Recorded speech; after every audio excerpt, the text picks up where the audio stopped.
वक्त हम मौजूद हैं देवबंद कचहरी पर और हमारे साथ में है वरिष्ठ अधिवक्ता ठाकुर सुरेंद्रपाल साहब, एडवोकेट साहब।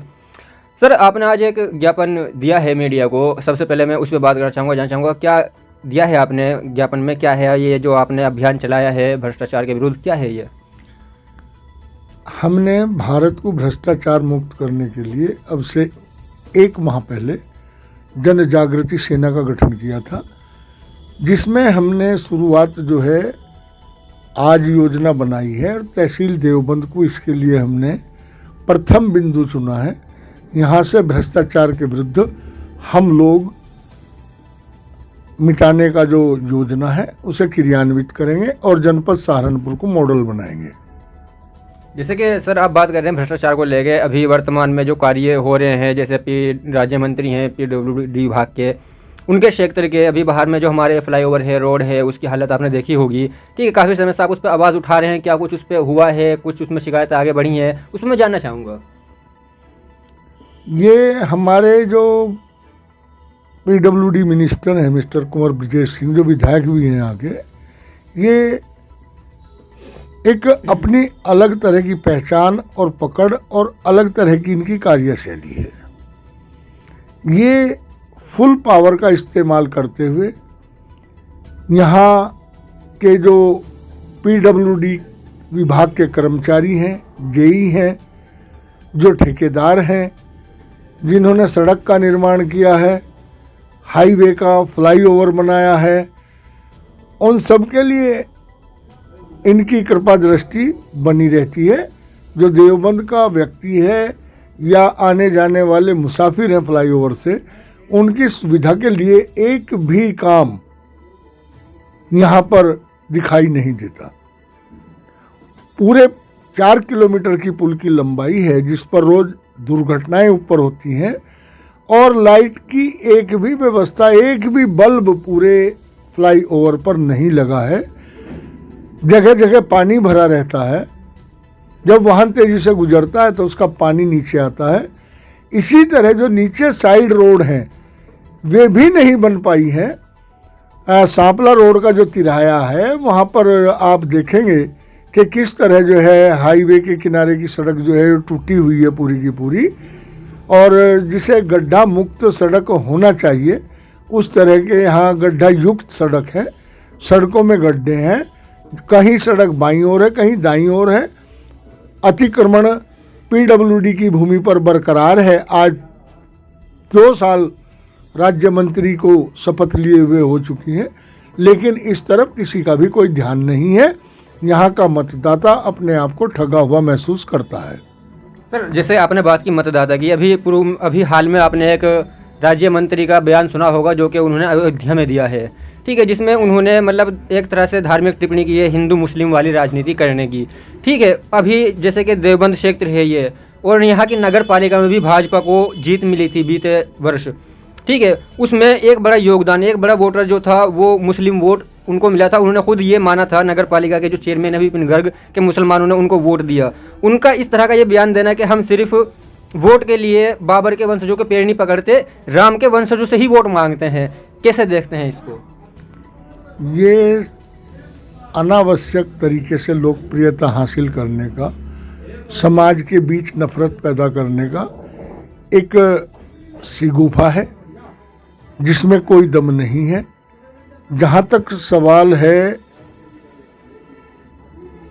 बाबर के वंशजों का, यहाँ हैं कहाँ बाबर के वंशज? यहाँ तो यहीं के मुसलमान बने हुए हैं, और ये लोग भी मुस्लिम राष्ट्रीय मंच के माध्यम से निरंतर भाजपा में जुड़े हैं, संघ की कार्यशैली पर काम कर रहे हैं। लोकसभा चुनाव के दौरान भी इनके इसी बयान ने राघव लखनपाल से जो मुसलमान था उसे छिटकाया था, राजपूतों को छिटकाया था। और अगर ये इस तरह की हरकत ना करते तो आज लोकसभा की सीट भी हम लोग यहाँ से जीतते, और भारतीय जनता पार्टी को इससे नुकसान होगा, कोई लाभ होने वाला नहीं है। सर, अभी जैसे कि हाल में भ्रष्टाचार की आपने बात की थी, सर्दी का माहौल है। सर्दी में अभी 25 दिसंबर से एक मतलब शासनादेश होता है कि ठंड अगर है तो अलाव जलाए जाएँ। नगर पालिका से हमने संपर्क कर जानने का प्रयास किया था कि क्षेत्र में, नगर पालिका सीमा क्षेत्र में अपनी कितने अलाव फिलहाल लकड़ी के जला रही है, सूखी लकड़ी के। एक आंकड़ा अनुमानित जो वहाँ से उन्होंने कहा कि 2 जनवरी को लिस्ट बनेगी, तब उन्होंने मुझे बताया था कि लगभग 72 जगह पे जला रहे हैं। आप देवबंद में रहते हैं या आपके पास देवबंद से लोग आते होंगे, क्या ऐसा आपको किसी ने बताया या आपने देखा कि देवबंद में 72 स्थानों पर लकड़ी का अलाव जलाया जा रहा हो ताकि जनता को ठुठरन से बचाया जा सके? 72 जगह तो दूर की बात है, लेकिन यहाँ तो एक भी जगह कहीं अलाव नहीं जलता नजर आता। विगत वर्षों में कचहरी में दिसंबर के माह में ही लकड़ियाँ आती थी, अभी तक एक भी लकड़ी ना कचहरी में आई है ना कचहरी के बाहर आई है। और यहाँ सारा दिन लोगों का जमावड़ा रहता है, लोग ठिठुरते हैं सर्दी में। ना एसडीएम कोर्ट के बाहर है, ना तहसील के बाहर है, ना किसी चौराहे पर है, कहीं कोई अलाव अभी तक नहीं जला है। तो फिर क्या ये जो आंकड़े हैं, ये जो बातें हैं, सब फाइलों में हो रही हैं, ऐसा मानते हैं आप? भ्रष्टाचार का सबसे बड़ा केंद्र जिला सहारनपुर पूरे भारतवर्ष के अंदर बना हुआ है और तहसील देवबंद जिसमें सबसे ज़्यादा प्रमुख है। यहाँ सब माल कागजों में समेटा जा रहा है। जनता को यहाँ के जो सुविधा की वस्तु हैं वो केवल कागजों में दर्शाई जाती हैं, मौके पर जनता को कोई लाभ यहाँ दिखाई होता नज़र नहीं आ रहा। आखिर में जानना चाहूँगा, जैसे अभी आपने जो ज्ञापन हमें दिया था जन जागृति सेना की ओर से, ठीक है, आप उसके मतलब प्रमुख हैं, तो क्या संदेश क्षेत्रवासियों को आप देना चाहेंगे इस विषय में? मैं क्षेत्रवासियों को केवल यह कहना चाहूँगा कि जो लोग भ्रष्टाचार से पीड़ित हैं वे जन जागृति के कार्यालय पर संपर्क करें, अपनी सूचनाएं दें। हमें या तो स्वयं उनकी ऑडियो वीडियो बनावें जो लोग रिश्वत मांगते हैं, लेते हैं, और अदरवाइज वे हमें बतावें तो हम ऐसी व्यवस्था करेंगे कि जिससे रिश्वतखोरों का इलाज हो।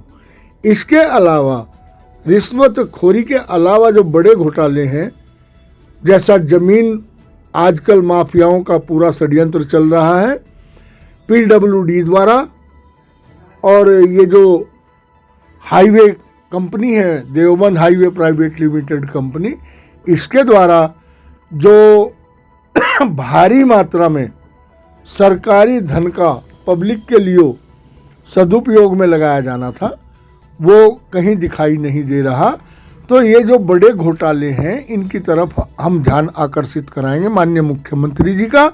और जो लापरवाही हमारे जनप्रतिनिधियों की हो, चाहे भाजपा के पदाधिकारियों की हो, हमारी कोई किसी से दुश्मनी नहीं है, लेकिन जनहित में हमने हमेशा समाज की सेवा की है और हम माननीय मुख्यमंत्री जी को अब इन सब चीज़ों से अवगत कराएंगे। इसके लिए अब और समय नहीं दिया जा सकता।